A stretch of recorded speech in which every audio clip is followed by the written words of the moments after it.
à la cantorade. Venez avec nous sur Radio Laser prendre de la hauteur et du recul sur les interrogations multiples que nous et vous nous posons toutes et tous. Critiquons, proposons, réfléchissons dans l'humour et le respect. Explorez pendant un mois, chaque semaine, un sujet pertinent avec toujours un invité expert.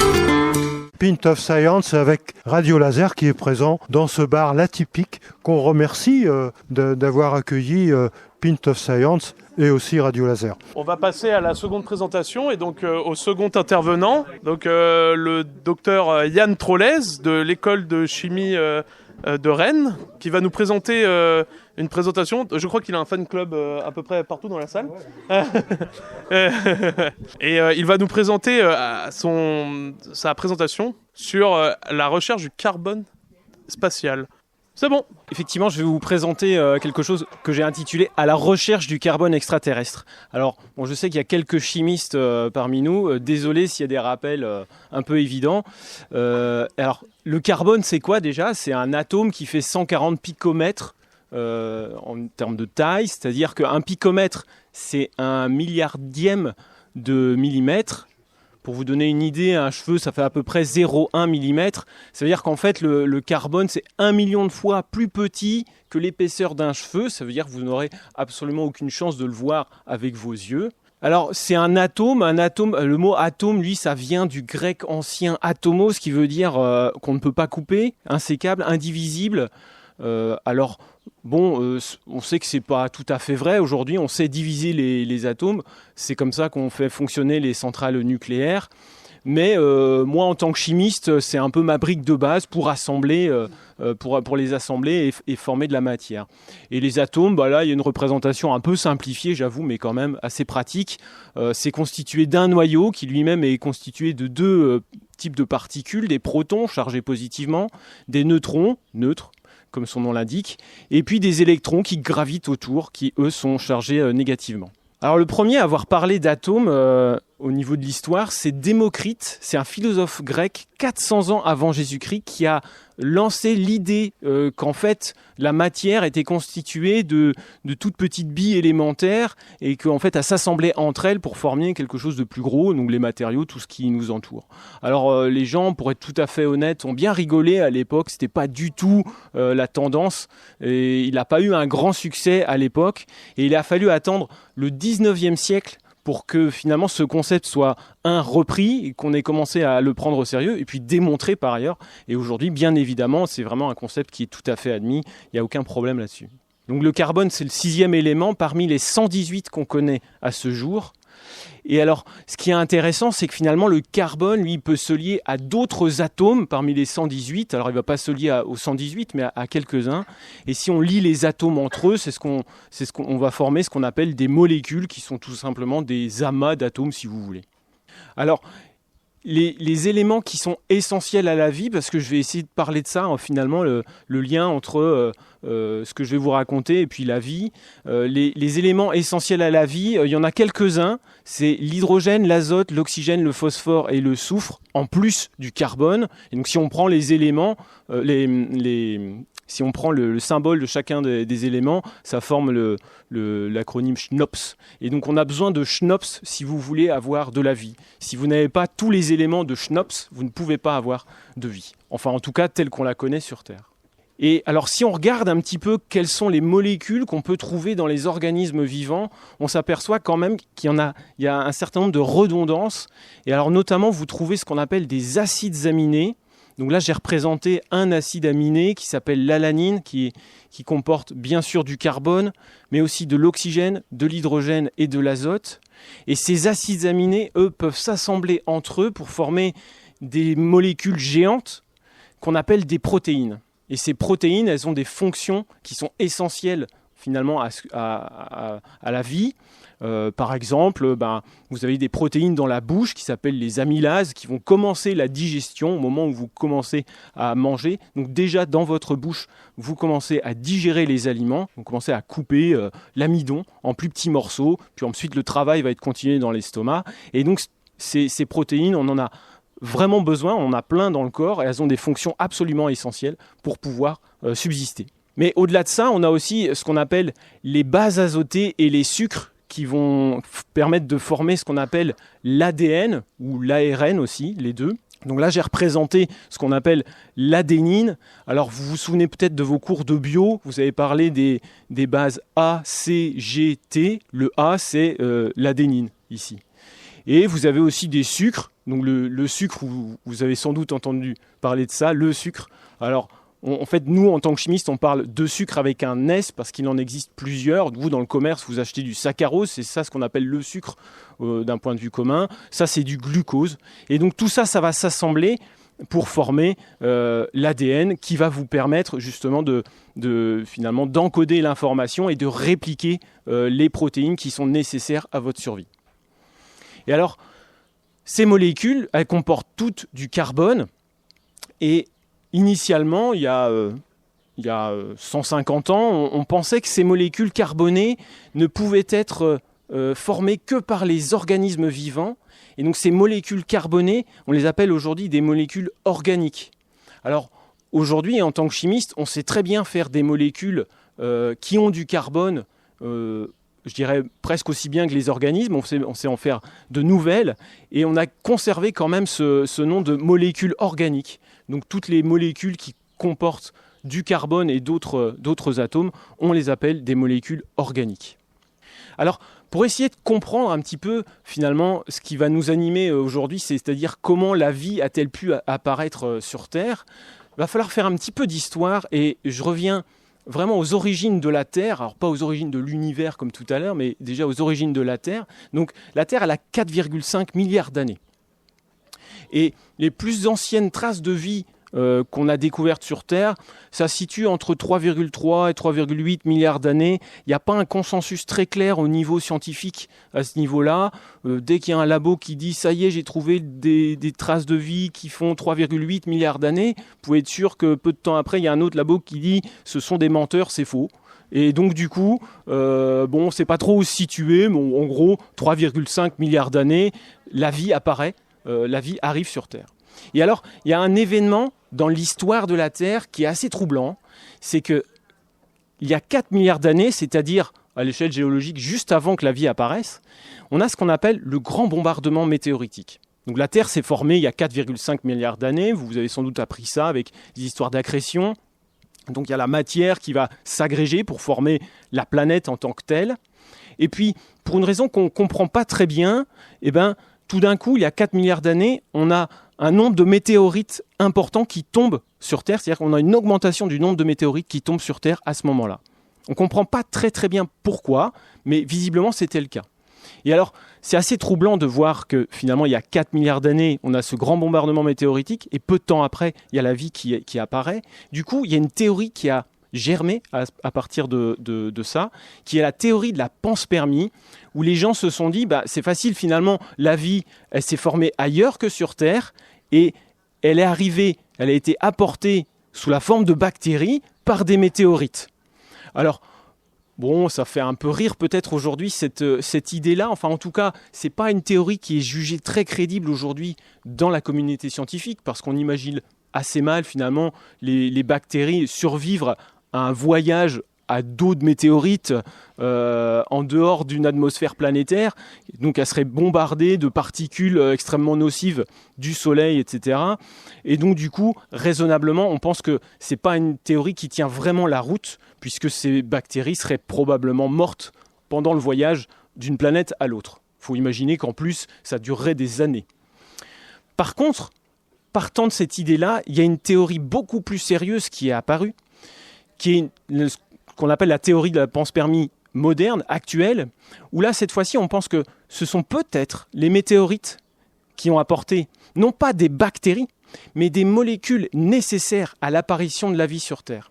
Alors, les molécules nécessaires à l'apparition de la vie sur Terre, je viens de le dire, ce sont les acides aminés, les sucres, les bases azotées, mais éventuellement aussi tous les possibles précurseurs, c'est-à-dire les molécules qui vont pouvoir évoluer vers des acides aminés, des sucres, des bases azotées, qui ensuite vont pouvoir s'assembler et donner de la vie. Et donc, c'est ça qui, finalement, nous intéresse un peu aujourd'hui. Alors, pourquoi c'est une théorie qui est robuste, qui a un sens. Je ne sais pas si elle est vraie, mais en tout cas, elle a un sens. Et bien là, je reviens à quelque chose de beaucoup plus proche. 1969, il y a une météorite qui tombe en Australie, près d'un village qui s'appelle Murchison. Et cette météorite, elle a été immédiatement ramassée, analysée, en évitant le plus possible toute contamination humaine. Évidemment, pour essayer de savoir ce qu'il y a dedans, il ne faut pas que vous mettiez vos acides aminés, votre ADN sur la météorite, si vous voulez savoir ce qu'elle contient. Donc si une météorite tombe dans votre jardin, surtout ne la ramassez pas à main nue. Promettez-moi ça. Radio Laser. Qu'est-ce qu'on y trouve dans cette météorite ? On y trouve de nombreuses molécules carbonées, des molécules organiques. Parmi celles-ci, 70 acides aminés, dont des acides aminés biologiques et des bases azotées, c'est-à-dire exactement les molécules dont on a besoin pour la vie. Alors, c'était la première fois qu'on montrait que des molécules organiques qui constituent véritablement les organismes vivants d'aujourd'hui, finalement, pouvaient être formées ailleurs que sur Terre et arriver sur Terre depuis l'espace, au sens large du terme, on va dire, et être apportées par des météorites. Et donc du coup, ça a été un tournant majeur dans la conception de l'origine de la vie, et surtout ça a été un fort soutien à la théorie que je vous ai présentée, qui est la théorie de la panspermie moderne, où là on se dit que peut-être que finalement les ingrédients, les briques de la vie ont été apportés par des météorites. Et ça, cette idée-là, ça a incité les chercheurs à aller regarder, à comprendre l'existence de molécules organiques ailleurs que sur Terre. Alors c'est parti. On y va, on va chercher ces molécules organiques. Comment on va les chercher, où on va les chercher, et puis surtout, je vais essayer de parler un petit peu de ce qu'on a trouvé comme molécules organiques en dehors de la Terre. Alors, je reviens, je fais un peu le lien avec la présentation de tout à l'heure. La première chose qu'on peut aller regarder, c'est le milieu interstellaire, et notamment les nébuleuses. Donc là, maintenant, vous avez compris, finalement, l'univers, c'est beaucoup de vide intersidérale, mais aussi des endroits où on a une densité de matière un petit peu plus forte. Et ces densités de matière un petit peu plus fortes, c'est ce qu'on appelle des nébuleuses. On appelle ça aussi des pouponnières d'étoiles. C'est là que les étoiles vont véritablement se créer. Et si on regarde dans ces nébuleuses, ici c'est la nébuleuse d'Orion, on trouve des molécules. Là, il y en a 280 à peu près qui ont été détectées dans ces nébuleuses-là. Et parmi ces 280 molécules, vous en avez à peu près 230 qui contiennent du carbone. Alors malheureusement, aujourd'hui, on n'a trouvé aucun acide aminé, aucun sucre, aucune base azotée. C'est râpé, vous allez me dire, pour essayer de voir comment finalement ces ingrédients peuvent se former. Mais on a peut-être trouvé des précurseurs de ces molécules-là. Et je vais vous parler pendant 2 minutes, du cyanoacétylène. Alors le cyanoacétylène, c'est donc une molécule organique de formule HC3N. Ça veut dire que c'est une molécule qui possède un hydrogène, 3 carbones et 1 azote. Et il y a des chercheurs qui ont montré dans les années 60 qu'en présence d'eau, d'ammoniac, d'acide cyanhydrique, c'est-à-dire des molécules qu'on pouvait très bien trouver sur la Terre primitive, cette molécule, le cyanoacétylène, pouvait être transformée en asparagine et en acide aspartique, qui sont 2 acides aminés qu'on retrouve dans les organismes vivants actuels. Dans cette même publication, qui est très courte, et c'est assez étonnant, la densité de résultats qu'il y a dedans, ils ont changé les conditions, ils se sont dit, cette fois-ci, je vais reprendre de l'eau, évidemment, mais je vais prendre un autre ingrédient, ça s'appelle du cyanate de potassium, qu'on peut a priori aussi trouver sur la Terre primitive. Et là, cette fois-ci, qu'est-ce qu'il a réussi à former ? De la cytosine, une base azotée, la fameuse base C de ACGT, qu'on retrouve dans l'ADN et dans l'ARN. Et cette même base C, la cytosine, par hydrolyse, va nous donner l'uracile, la 5e base U qu'on retrouve dans l'ARN. Donc ça, c'est quand même assez troublant de voir avec quelle facilité vous avez ce cyanoacétylène qui est capable de donner des molécules qui ont une pertinence vis-à-vis de l'apparition de la vie sur Terre. comment on fait pour aller regarder, sonder le milieu interstellaire ? Vous prenez des télescopes. Alors, il ne faut pas imaginer aujourd'hui des longues vues, évidemment. C'est plutôt des antennes qui ressemblent à ça. Et là, je vous présente le radiotélescope ALMA, qui est le plus grand télescope au monde. Ça doit vous rappeler probablement une question. C'est situé au Chili, dans le désert de l'Atacama. Donc, c'est au nord du Chili, ici, là. Et le désert de l'Atacama, il va jusqu'à 5000 mètres d'altitude. Alors pourquoi on se met à 5000 mètres d'altitude ? C'est pas un hasard, c'est parce qu'on veut s'affranchir au maximum de l'atmosphère qui elle-même contient des molécules qui peuvent absorber le rayonnement qu'on veut capter. Et donc du coup, il faut essayer de s'affranchir de ça au maximum. Donc on se place le plus haut possible. Par ailleurs, on se place dans un désert, c'est pas non plus un hasard parce que du coup, qui dit désert particulièrement aride dit pas d'eau du tout, et l'eau est aussi capable d'absorber les rayonnements de l'univers. Et donc par conséquent, en faisant ça, on essaie de s'affranchir au maximum de tout ce qui va être parasite, qui va parasiter finalement le captage de la lumière et de tous les rayonnements qu'on veut capter avec ces télescopes-là. Et donc il est composé de 66 antennes géantes, c'est-à-dire que ça fait plus de 10 mètres de diamètre. C'est clairement le plus puissant télescope au monde. Il est en service depuis 10 ans aujourd'hui. Ça a été quand même pas mal une révolution pour la détection de nouvelles molécules. Depuis 5-6 ans, on en trouve vraiment beaucoup plus grâce à ce télescope qu'on n'en a jamais trouvé. Donc là, la connaissance du milieu interstellaire, elle augmente énormément depuis quelques années, grâce à ce télescope-là. Alors, ce qui est intéressant aussi d'aller voir, ce sont les planètes. Et il y a une planète qui est particulièrement étudiée, c'est bien sûr la planète Mars. Alors pourquoi c'est étudié ? Parce que c'est une planète du système solaire qui n'est pas trop loin de la nôtre. Elle se situe entre la Terre et Jupiter, c'est-à-dire qu'elle est un petit peu plus loin du Soleil que la Terre, mais d'une certaine manière, elle n'est pas trop loin quand même. Alors, cela dit, actuellement, on a affaire à un environnement hostile. Si on imagine trouver de la vie là-bas, je pense que c'est pas bien parti pour différentes raisons. Déjà, vous n'avez pas ou plus de champ magnétique associé à cette planète, et ce champ magnétique il nous protège des rayonnements cosmiques, notamment des particules du Soleil, sans quoi on ne serait pas là aujourd'hui s'il n'y avait pas de champ magnétique au niveau de la Terre. Et Mars n'a pas de champ magnétique. L'atmosphère de Mars, il y en a une, mais elle est vraiment ténue, elle est vraiment beaucoup plus petite que la Terre, et donc du coup les rayonnements UV passent beaucoup plus facilement sur Mars que sur la Terre, et encore une fois ce sont des rayonnements très énergétiques qui vont stériliser toute forme de vie à la surface de cette planète.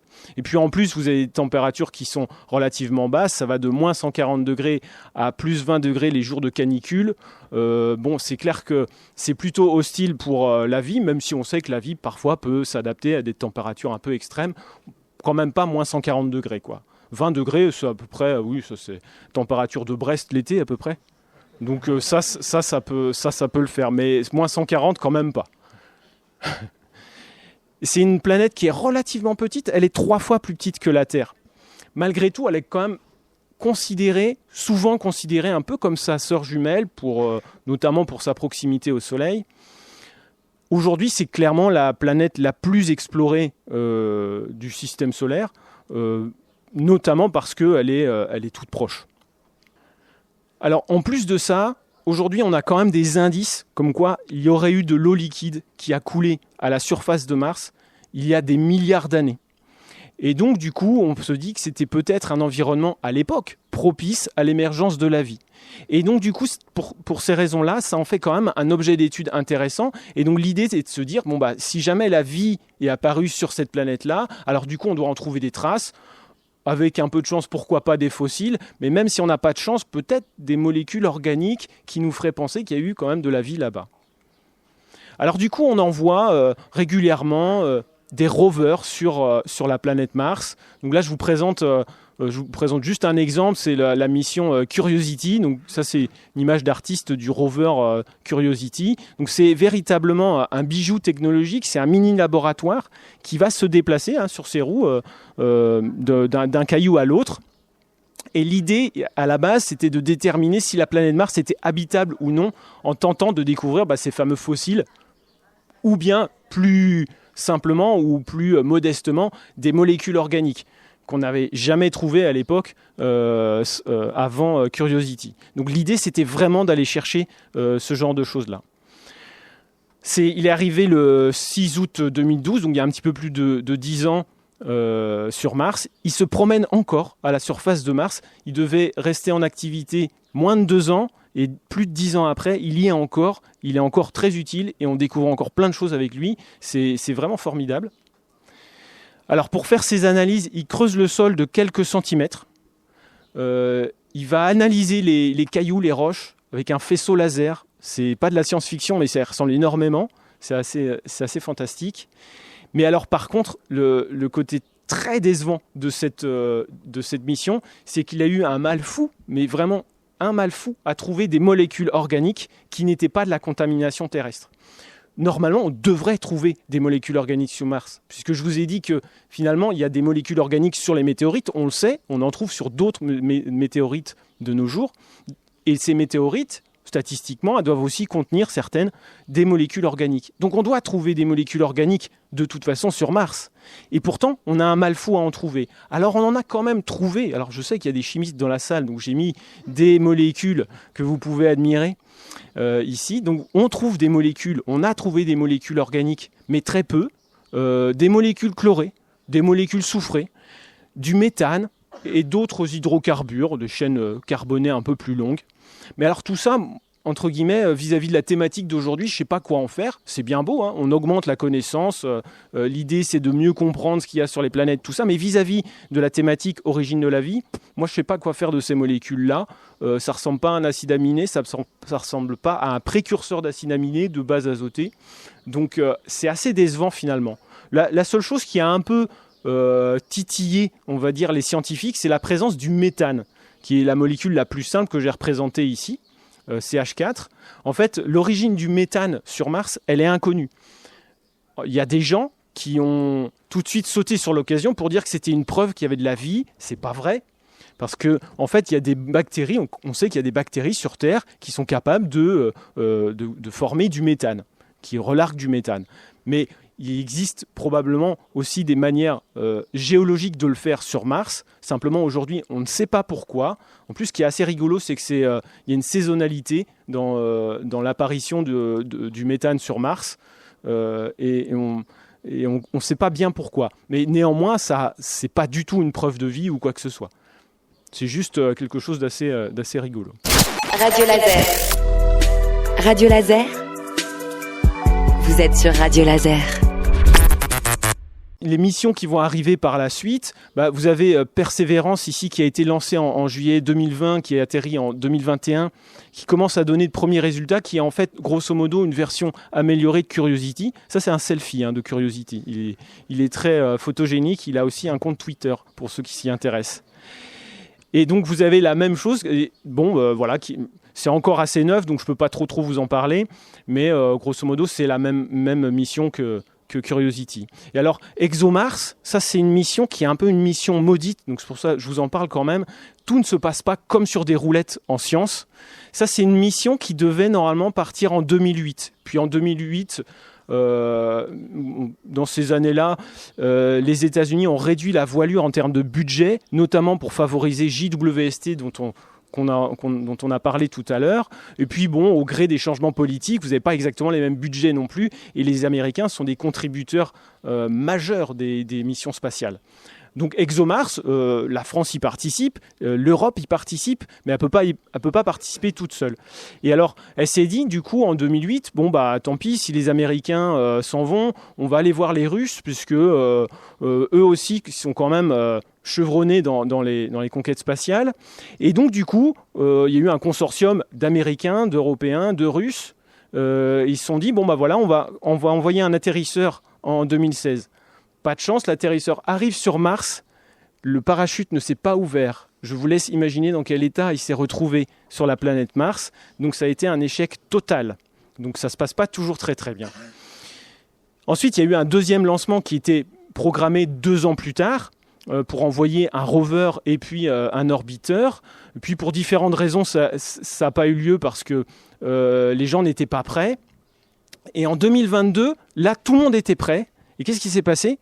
C'est la guerre en Ukraine et on n'a plus le droit de collaborer avec les Russes. Donc les Russes se sont retirés, sauf qu'ils avaient des compétences à nous apporter qu'on n'avait pas. Et donc maintenant, il faut tout reconstruire cette partie-là. Et donc ça a été repoussé à 2026. Et puis bon, on s'est dit 2028 maintenant, donc c'est repoussé au calendrier grec aussi à cause des conséquences géopolitiques de la guerre en Ukraine. Et pourtant c'est une mission qui va être super intéressante parce que là vous allez avoir un atterrisseur ou un rover qui va être capable de forer à 2 mètres dans le sol et non pas juste quelques centimètres. Parce qu'on se dit que peut-être que les molécules organiques qu'on devrait trouver, finalement, elles sont détériorées par les irradiations qui arrivent sur Mars, étant donné qu'elle n'a ni champ magnétique ni atmosphère. Et donc aller forer à 2 mètres de profondeur, là peut-être qu'on trouvera des choses qui sont plus intactes que ce qu'on a juste à la surface. Mais il va falloir patienter un petit peu, au moins 2028, si on a de la chance.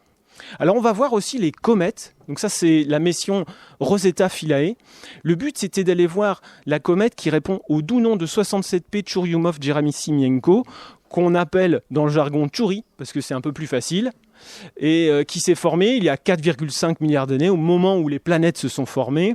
Et on pense que sa composition est à peu près inchangée par rapport au moment où elle s'est formée. Et donc ça, c'était intéressant d'aller voir ça, parce que si on allait voir cette comète, on faisait un saut dans le passé, justement, pour savoir, finalement, de quoi était constitué le système solaire à ses débuts. Et donc, on y a envoyé un orbiteur qui s'appelle Rosetta et un atterrisseur qui s'appelle Philae. Ça a été lancé en 2004.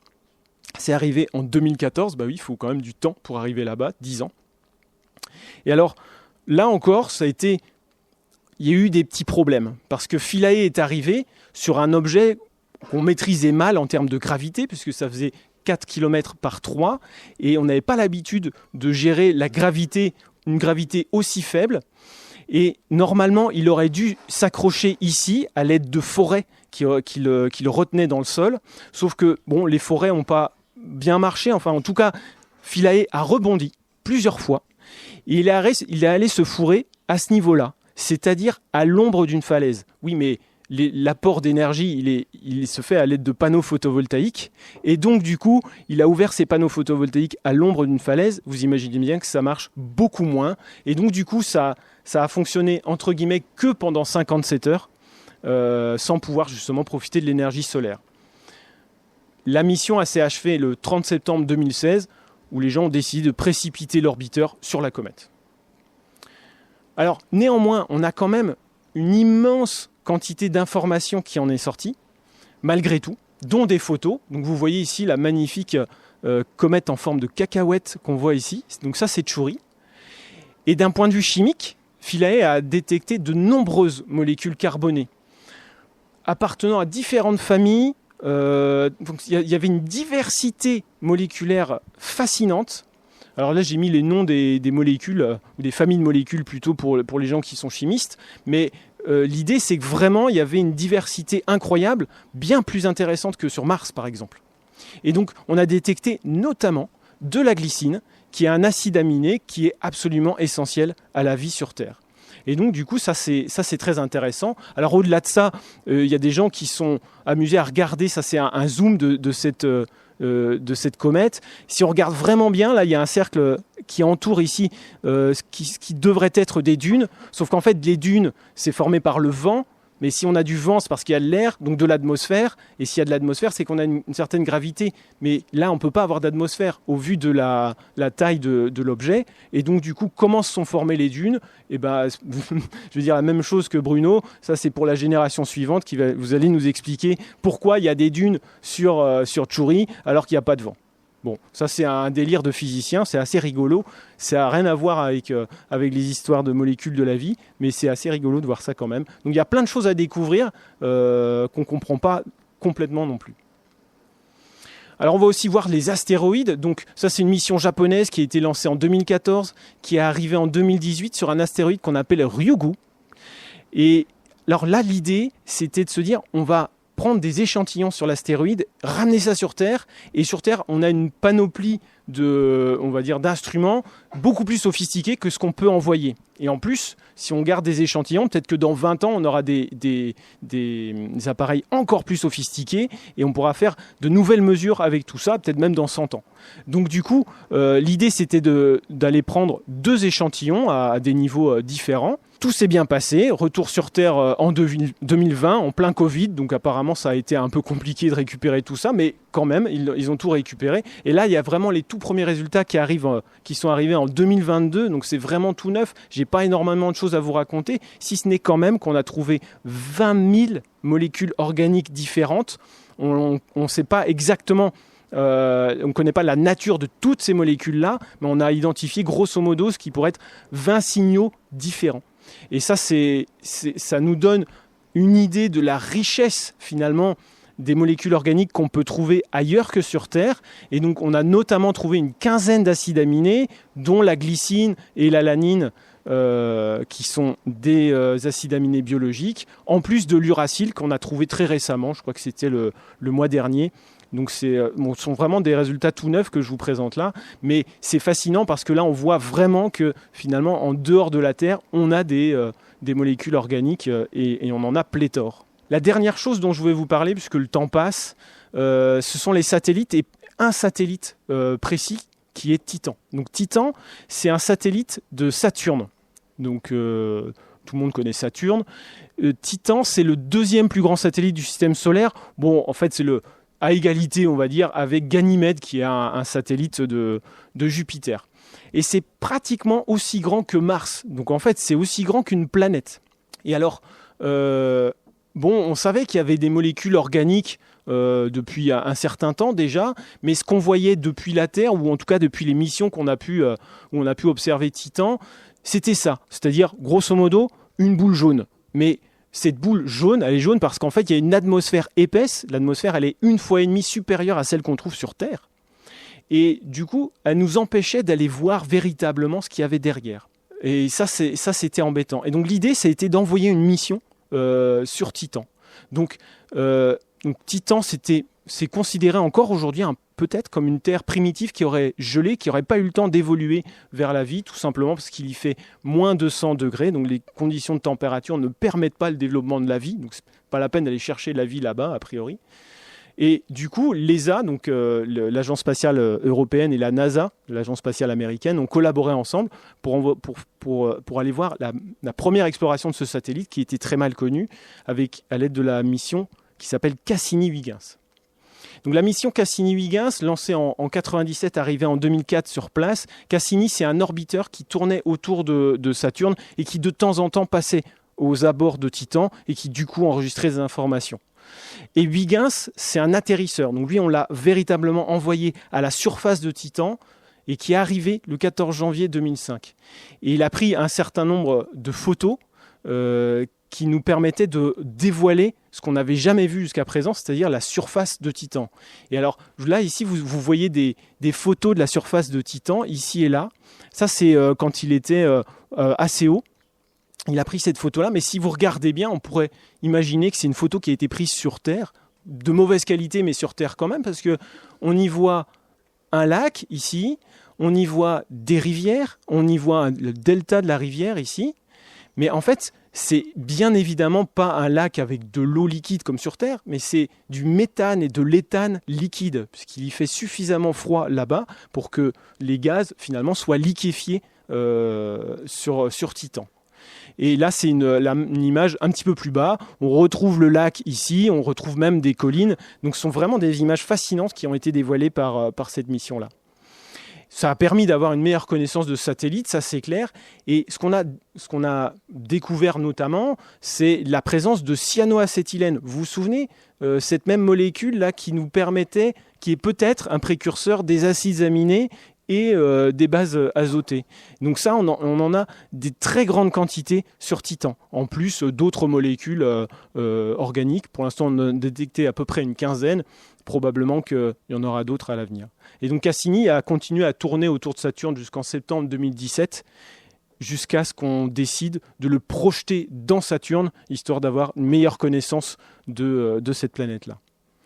Et alors, évidemment, quand Cassini-Huygens, cette mission s'est terminée, les scientifiques n'ont eu envie que d'une chose, c'est d'y retourner. Et alors là, quand vous voulez retourner à cet endroit-là, il y a débat. Déjà, faut aller chouiner pour avoir de l'argent. Est-ce que tu aurais quelques milliards d'euros à me passer parce que j'aimerais bien retourner sur Titan ? C'est pas si évident que ça. Donc il faut essayer de convaincre les politiques que ça vaut le coup. Et une fois que les politiques vous ont dit « Bon, ok, d'accord, je vais voir si j'ai pas quelques milliards qui traînent », là, il faut se dire « Bon, qu'est-ce qu'on fait là-bas ?» Et donc, du coup, c'est vraiment dans cet ordre-là que les scientifiques réfléchissent. Et une fois qu'ils sont sûrs d'y aller, ils se disent « Bon, qu'est-ce qu'on fait là-bas ?» Et du coup, il y a eu plusieurs idées, plus ou moins sérieuses, un peu farfelues, sur qu'est-ce qu'on allait faire là-bas, parce qu'on n'allait pas reproduire exactement la même mission. Il y a des gens qui ont proposé d'aller mettre des radeaux sur des lacs. Bon, pourquoi pas. Et en fait, finalement, c'est pas ça du tout. C'est la mission Dragonfly qui va décoller en 2027, qui va atterrir en 2034. Il faudra me réinviter en 2035 pour que je vous dise un peu ce qui s'est passé, si tout s'est bien passé. Elle consiste en quoi ? En fait, elle consiste à envoyer une espèce de drone comme ça, qui devrait normalement atterrir en douceur, donc d'abord avec un parachute, puis ensuite va véritablement voler, entre guillemets, dans l'atmosphère de Titan. Elle va pouvoir aller où elle veut, entre guillemets. Là, ce drone va pouvoir aller où il veut. Il va pouvoir se poser tout en douceur. Là, on le voit. Donc ça, c'est évidemment une image d'artiste, une animation de la NASA. Hein. Et donc, du coup, il va se poser et puis il va déployer ses capteurs, tous les instruments. Alors, on ne sait pas encore exactement quel type d'instrument on va envoyer là-bas. C'est encore en discussion. Et quand il a terminé de faire ses mesures, tac, il va ranger ses instruments et il va repartir à l'aventure à un autre endroit de Titan. Et comme ça, on va pouvoir explorer véritablement ce satellite-là. Et donc ça, cette mission, ça s'appelle Dragonfly et c'est la mission du futur. Bon, voilà, en résumé, on a vu que finalement des molécules qui sont nécessaires à l'apparition de la vie, on en trouve à certains endroits de l'univers et c'est pas réservé à la Terre. On en sait encore très peu sur la manière dont ces composés sont formés, sur leur évolution possible, notamment vers la vie. Et donc du coup, pour ça, il va falloir accumuler des connaissances et envoyer des futures missions. J'ai pas parlé des exoplanètes, le sujet a été effleuré tout à l'heure, mais bien évidemment, c'est aussi un sujet qui commence à devenir de plus en plus brûlant.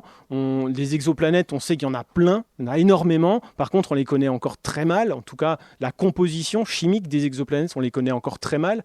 Néanmoins, de mieux en mieux. Mais bon, voilà, ça va être une thématique qui va devenir de plus en plus brûlante dans la prochaine décennie, j'en suis sûr, notamment vis-à-vis de la recherche de nos origines. Donc voilà quelques sources d'informations. Si c'est un sujet qui vous intéresse, vous pouvez aller voir le site du CNES que je vous recommande, ou celui de la NASA si vous voulez. Il y a des papiers dans Science et Nature. Le site The Astrochemist qui a vraiment un design tout droit sorti des années 90, mais qui est vraiment très sérieux sur la façon de répertorier les molécules qui sont détectées, notamment dans le milieu interstellaire. Un grand merci aux organisateurs, notamment à Paul qui m'a invité ici. Puis je vous remercie à vous de votre attention.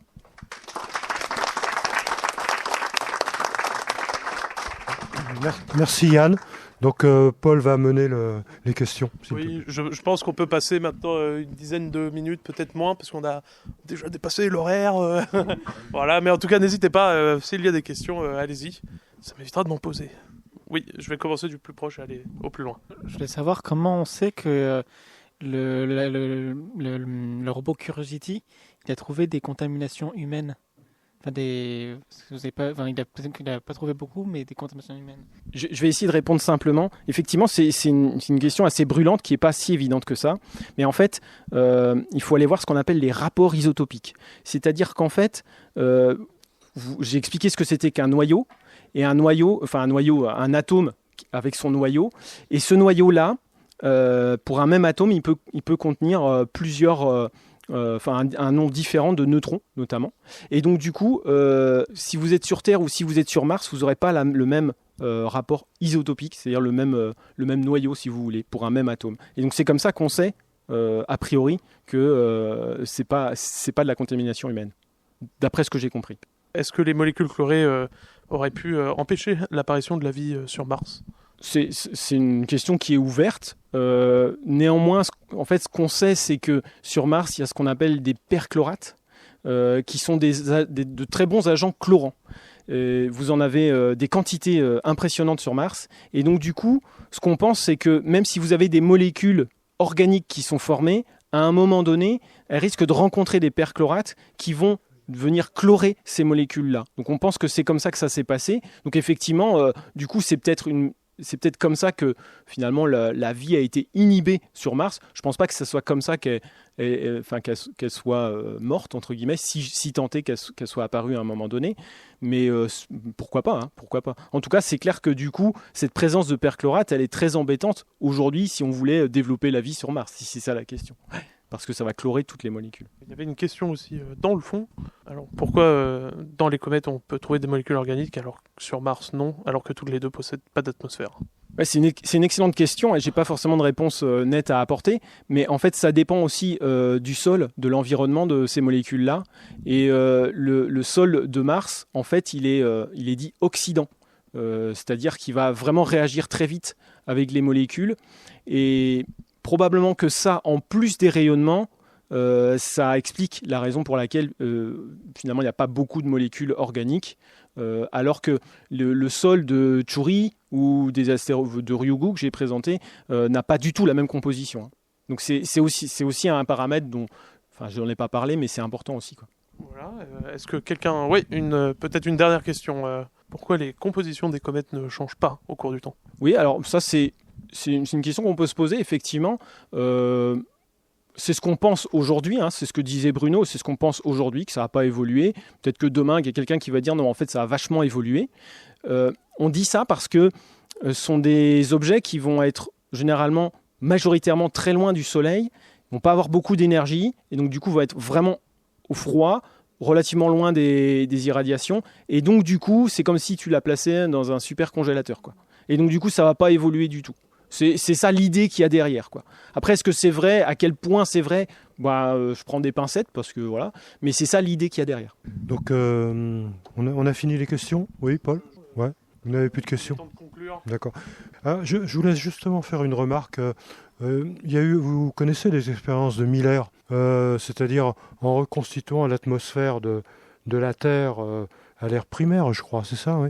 Et on faisait passer, enfin c'était Miller qui faisait ça, hein, des décharges électriques et on obtenait des molécules organiques. Lesquelles on obtenait, Yann, peut-être? Eh bien, effectivement, dans l'expérience de Miller, alors je rappelle juste ce que c'est en vitesse. L'expérience de Miller, consistait à mélanger des gaz extrêmement simples qu'on pensait à l'époque, c'est-à-dire dans les années 50, être présents sur la Terre primitive, et on envoyait des décharges électriques qui étaient censées simuler les orages qui auraient apporté de l'énergie pour pouvoir permettre finalement aux molécules d'évoluer vers quelque chose de plus sophistiqué.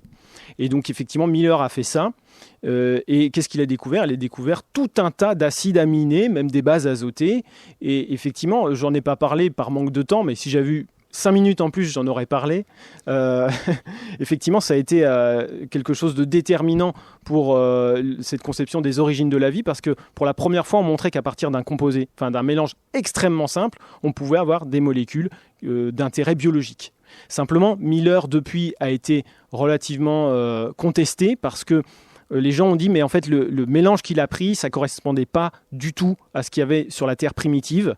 Et quand on a voulu refaire l'expérience avec on va dire, un mélange qui était plus proche de ce qu'il y avait sur la Terre primitive, enfin tel qu'on le pense aujourd'hui, ça ne marchait plus. C'est-à-dire qu'on n'observait pas ou très très peu de molécules organiques d'intérêt biologique. Et donc du coup, c'est très intéressant d'un point de vue scientifique, mais pas forcément très pertinent d'un point de vue des origines de la vie. Mais ça a été quand même un moteur extraordinaire dans la science à ce moment-là. Je voudrais rajouter qu'il existe une revue qui s'appelle The Origin of Life, qui existe depuis des décennies, je crois, et on essaye toujours de trouver. Donc voilà. Donc maintenant, on va passer aux résultats, je crois, hein, Paul. Donc on est toujours à Pint of Science. Bien, bravo. Merci beaucoup. Merci à tous.